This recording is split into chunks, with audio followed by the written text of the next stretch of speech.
removed. It's taken to an area, loaded, put in trucks, and taken off the site. Our firm has been doing a lot of research in this issue. Being environmental scientists, we're obviously curious as to what some of the issues are and what some of the physical makeup of this sand is. And really from the very beginning, I've been studying the Jordan Formation for over 25 years as a hydrogeologist. The Jordan Formation that is outcropping in the bluffs over here comprises one of the sole source aquifers over in the Twin Cities. And I have seen hundreds of thousands of feet of video and samples, and I've just been having that as kind of my little pet study during my career. And the Jordan sandstone, like the Waniwak sandstone, it's Cambrian aged.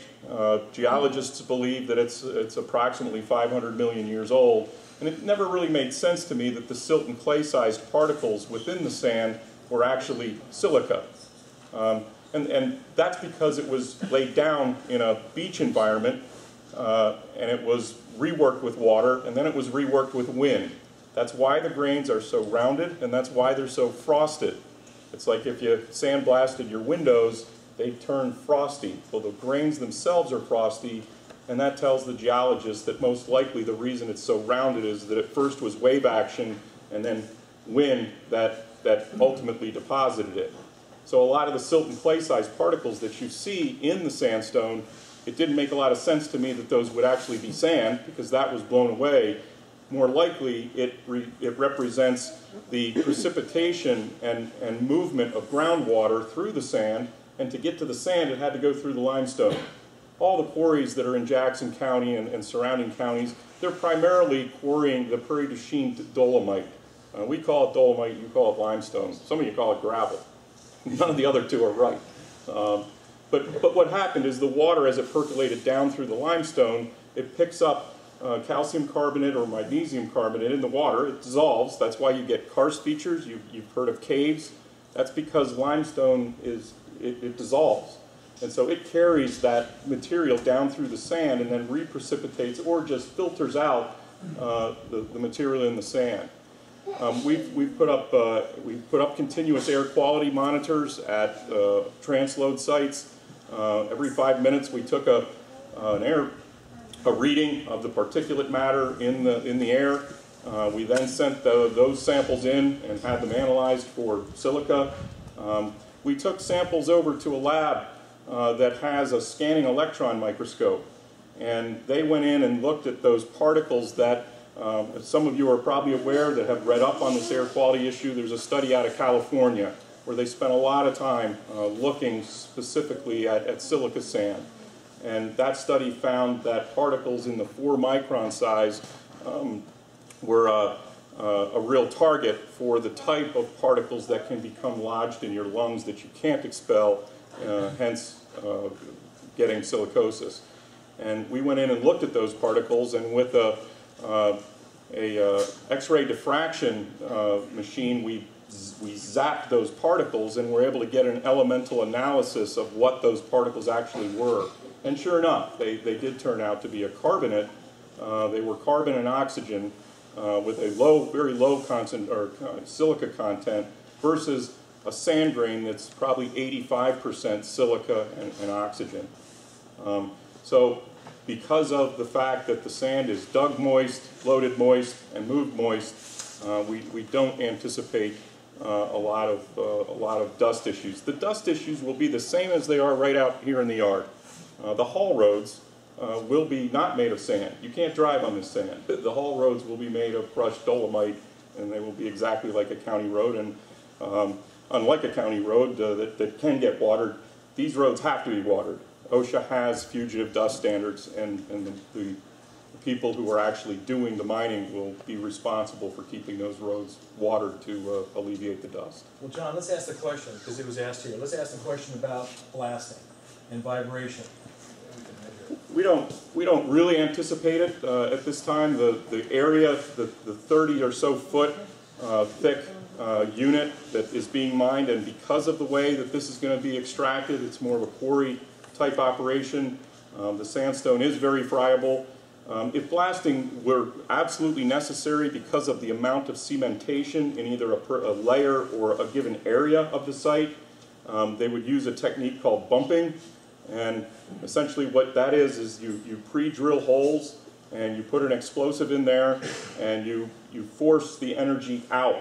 It's not a blast that goes 360. All the energy of the blast, you're wasting money if you're blasting that way. So you bump the material out into the pit, and if that were done, I would anticipate a maximum of twice a month during you know, the 10 months of the year. It would last less than a second, and obviously for liability purposes, enough assessment would be done of local structures would be done beforehand to make sure that there aren't issues there. You can get the permit. Yeah, we're not even going after the permit. I just wanted to explain, there's a lot of misconceptions around about blasting out there. Underground operations, they blast a lot more. In a facility of this size, or even a lot larger size, you can't, when you bring material down, you just can't load it and get rid of it fast enough. And so you're not talking about blasting a couple times a day or every week. One more question, then we'll go on to Doug. Let's talk just briefly about traffic. And maybe Tom wants to address that, I don't know, but how many trucks per hour, what are we talking about? Doing some arithmetic, and everybody can check my numbers. It's 4.6 million tons for the life of the mine. An 8 month operation, 18 yards per truck.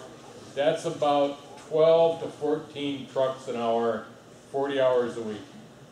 And when you do the arithmetic a different way, that's one truck every 4 or 5 minutes.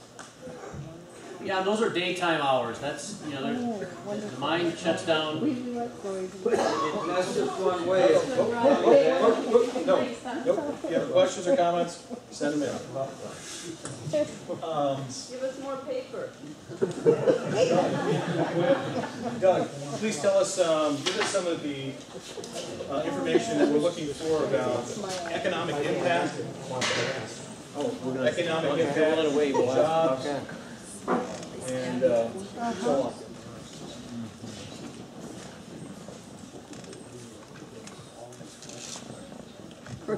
Yeah, my name is Doug Schmidt.